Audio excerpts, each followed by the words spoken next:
The terrifying true story. Behind the death angels. Do you think death is just a natural process? A simple ending to life's journey? What if I told you there exists a phenomenon so disturbing, so systematically concealed from public knowledge, that merely learning about it puts you at risk? This is not fiction. This is not entertainment. This is a warning. The death angels. That's what the original investigators called them before their research was confiscated, before their names were struck from official records, before they began to disappear one by one. What began as an obscure pattern recognized by a handful of researchers in 1947 has evolved into one of the most carefully documented and ruthlessly suppressed phenomena of our time. I need to be clear. I'm not sharing this information lightly. Every person who has attempted to compile this research has faced consequences. Some disappeared, others were discredited, their careers and lives systematically dismantled. A few simply went silent, refusing to ever discuss their findings again. But the pattern continues, and someone needs to document it before all evidence is erased. It began in Black Fork, West Virginia. November 17, 1947, local coroner Samuel Weiss was called to examine a body discovered in the forests outside town. The deceased, Martin Keller, a 43-year-old mining engineer, had been found seated against a tree, eyes open, with no visible injuries. The official cause of death was listed as heart failure. Natural causes, case closed, except for one detail that Weiss documented in his private journal, later acquired by researcher Thomas Holloway in 1963. Keller's eyes, according to Weiss, contained perfect reflections of winged figures, seemingly captured at the moment of death, visible only under certain angles of light. Weiss dismissed this as an optical curiosity, a trick of light on the cornea. Nothing more. 3 weeks later, a second body was found in identical circumstances. Then a third, all within a 7-mile radius, all seated against trees, all with no signs of struggle or injury, all with the same reflected images in their eyes. Weiss began keeping a separate, unofficial file.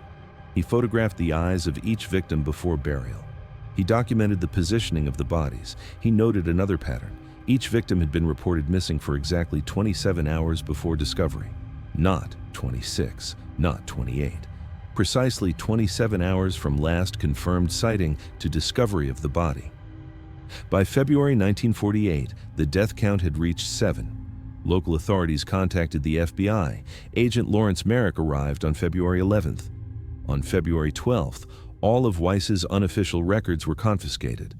On February 14th, the case was officially closed, with all deaths attributed to a localized cardiac event triggered by environmental factors specific to the region.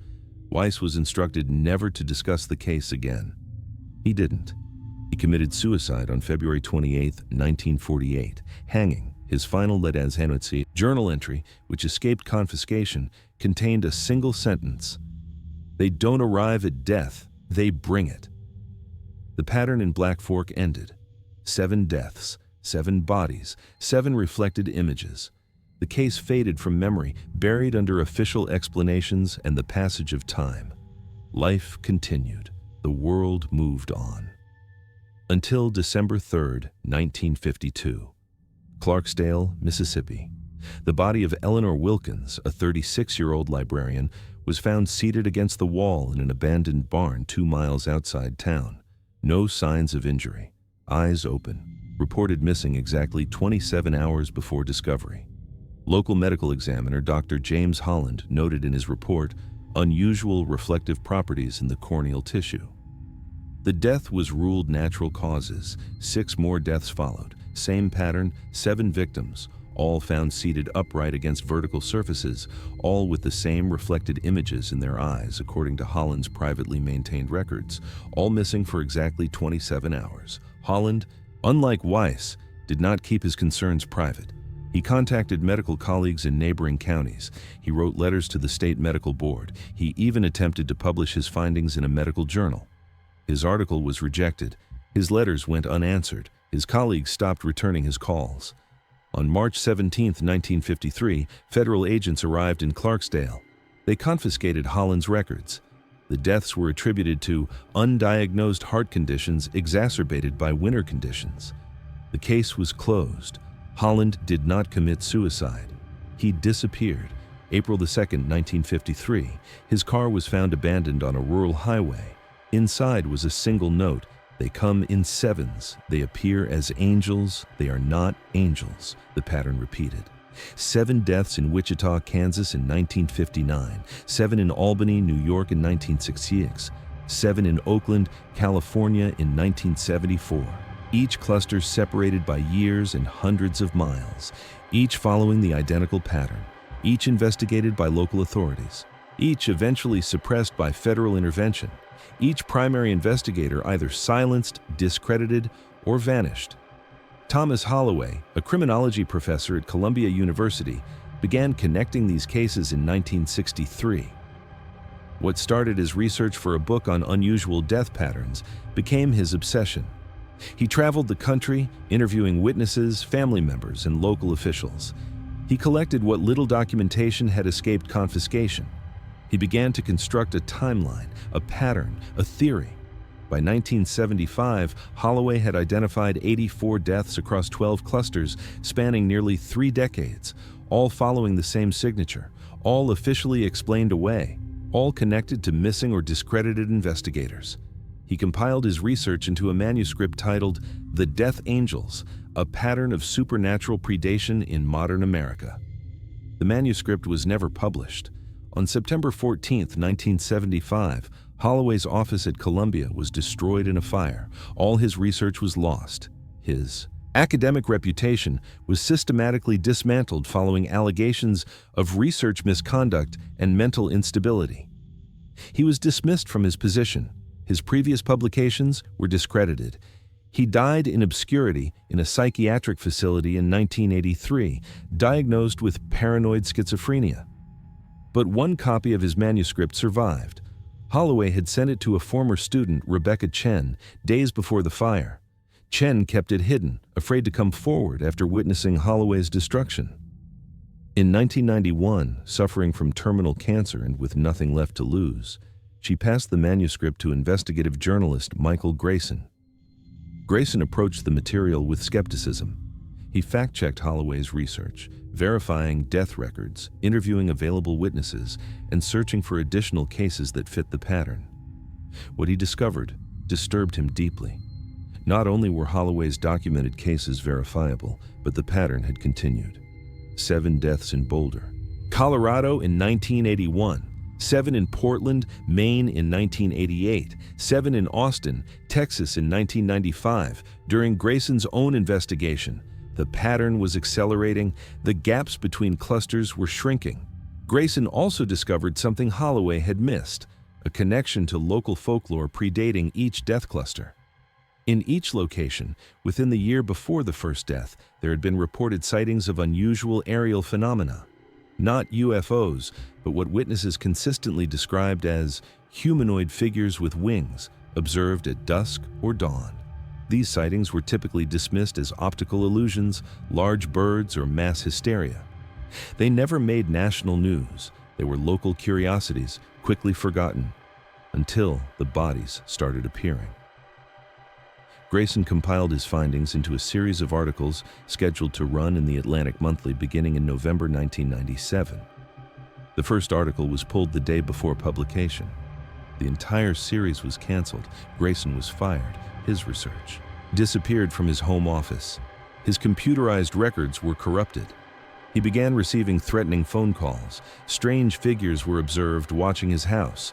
On December 12, 1997, Grayson fled his home in New York.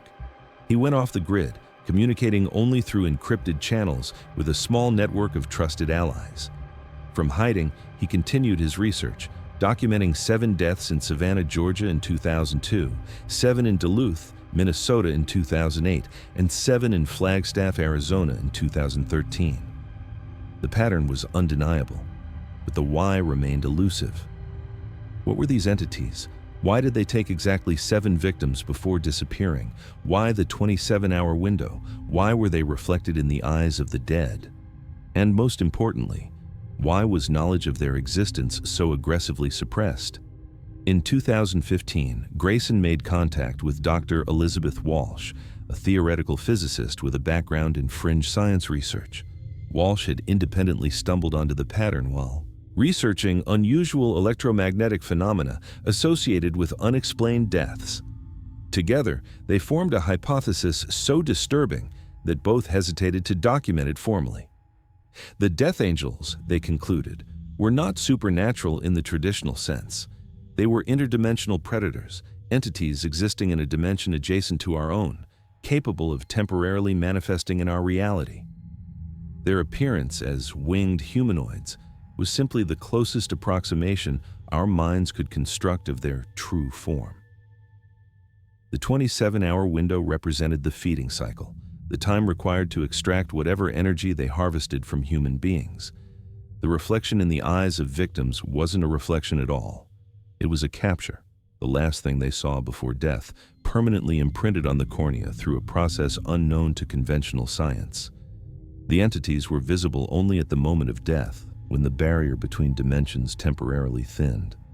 Most disturbing was their conclusion regarding the pattern of sevens.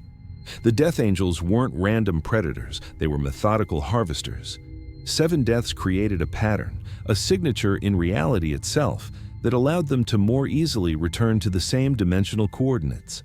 Each cluster of deaths served as a beacon, a doorway, making subsequent manifestations more efficient, which explained the acceleration. Each cluster made the next easier. The barriers were weakening, the cycles were shortening. What began as decades between incidents had reduced to years, and based on their calculations, would soon reduce to months, then weeks. Walsh disappeared in March 2017. Her research was wiped from existence. Her academic record was altered to remove certain publications. Colleagues suddenly couldn't recall specific conversations or collaborations. It was as if portions of her professional existence had been systematically erased. Grayson went deeper underground. His communications became sporadic, paranoid.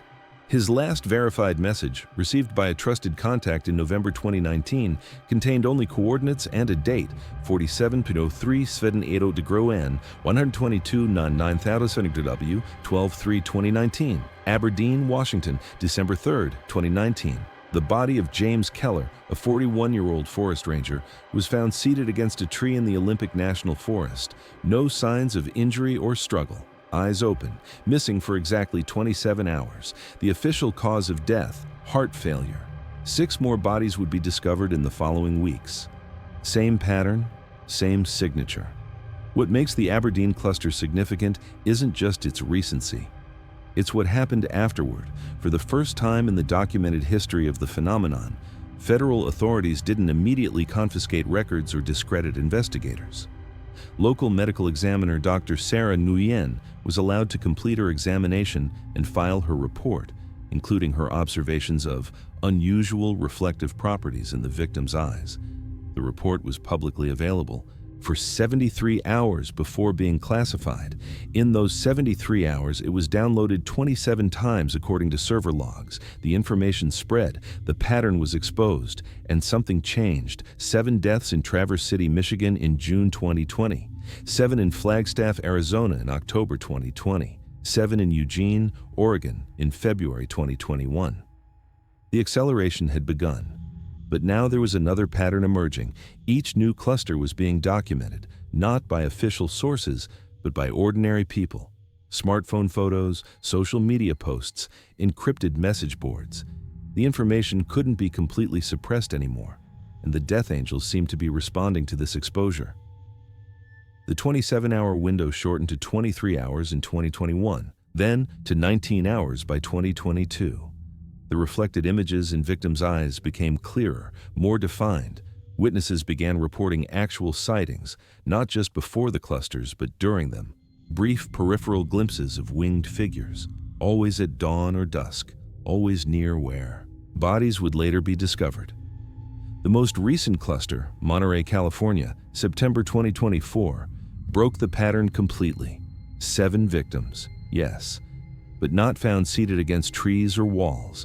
They were found in their beds, in their cars, at their desks, as if the entities no longer needed the ritual positioning, as if they were evolving, adapting, learning. The reflected images had changed too, no longer simple winged figures. Witnesses described seeing faces, human-like but wrong, eyes too large, mouths too wide, expressions that human muscles couldn't create. And there was something else. Something Dr. Ingyan noticed in the Aberdeen victims, something that's been confirmed in every cluster since. The brain tissue of victims shows a distinctive pattern of synaptic firing unlike anything observed in normal brain death, as if the brain remains partially active after death, processing information, receiving input. The victims aren't just dead, they're connected, linked to something else, something that continues after what we recognize as life has ended. This is where we stand today. The pattern continues to accelerate.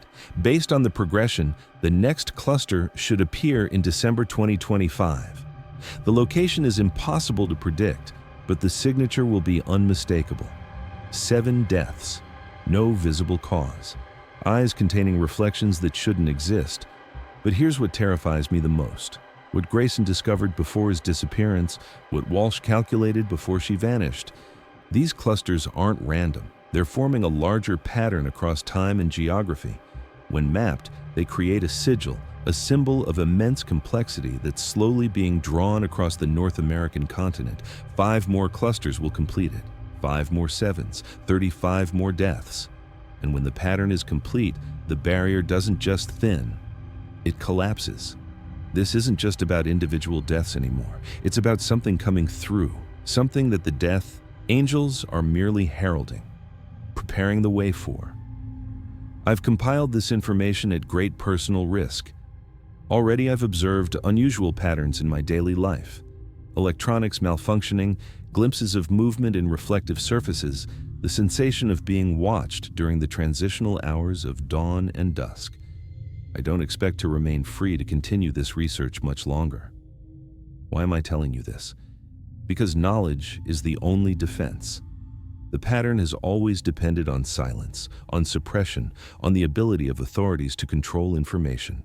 Each time knowledge has spread, the entities have been forced to adapt, to change their methods. They fear exposure. They fear being seen for what they truly are. And now you've seen. Now you know. The pattern exists. The death angels are real. They're coming again, and soon. But here's what you need to understand.